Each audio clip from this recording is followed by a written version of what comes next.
सभी विद्यार्थियों को मेरा नमस्कार। मैं आपका हिंदी अध्यापक जसबीर कुमार।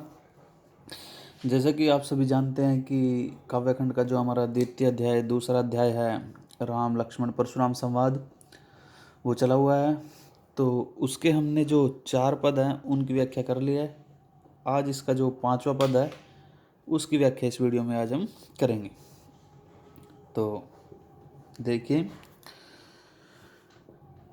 तुम्हें तो कालू हाँक जनु लावा, बार बार मोही लागी बोलावा। सुनत लखन के बचन कठोरा, परसु सुधारी दरेऊ कर घोरा। अब जनि देई दोसु मोही लोगु, कटुबादी बालकु बद जोगु। बाल बिलोकी बहुत में बाँचा, अब येहू मर निहार भा साँचा। कोशिक कहा क्षमिय अपराधु, बाल दोष गुण गनीह न साधु। खर कुठार में अकुरन को ही, आगे अपराधी गुरुद्रोही। उत्तर देत घोड़ो बिन मारे, केवल कौशिक सील तुम्हारे। न त ये ही कांटी कुठार कठोरे, गुरही उरिन होते हूँ श्रम थोरे।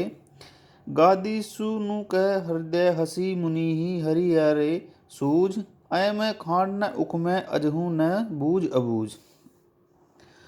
तो व्याख्या देखिए, तुम्हें तो कालू हाँक जनु लावा, अर्थात परशुराम जी के वचनों को, कठोर वचनों को सुनकर अब लक्ष्मण जी परशुराम को संबोधित करते हुए कहते हैं कि तुम्हें तो कालू हाँक जनु लावा, अर्थात कि आप तो ऐसे व्यवहार कर रहे हैं कि जैसे काल को हाँक कर ले आए हो, काल को ही हाँक कर बुला कर ले आए हो। बार बार मोही लागी बुलावा, अर्थात जो बार बार मुझे बुलाकर कह रहे हो।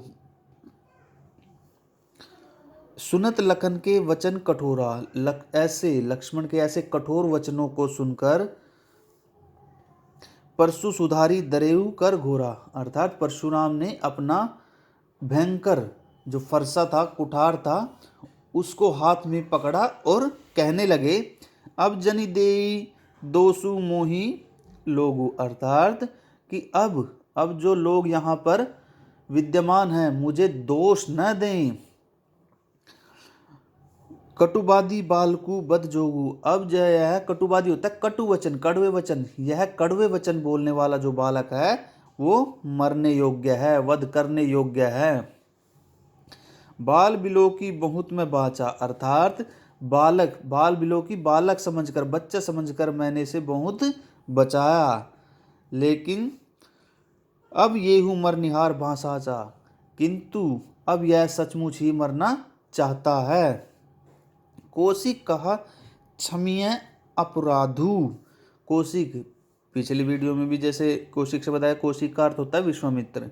कौशिक कहा क्षमीय अपराधु, तो विश्वामित्र जी बोले कि इसका अपराध, क्षमीय अपराधु, इसका अपराध क्षमा करें। किसको कहते हैं? परशुराम जी को कहते हैं कि इसका अपराध क्षमा करने। बाल दोष गुण गनई न साधु, अर्थात साधु लोग जो होते हैं वो बालक के गुण दोष को नहीं गिनते।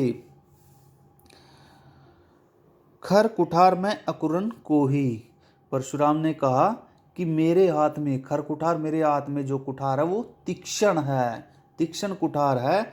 और अकुरन को ही, मैं बिना कारण के ही क्रोधी हूँ, मुझे बिना कारण के ही क्रोध आ जाता है।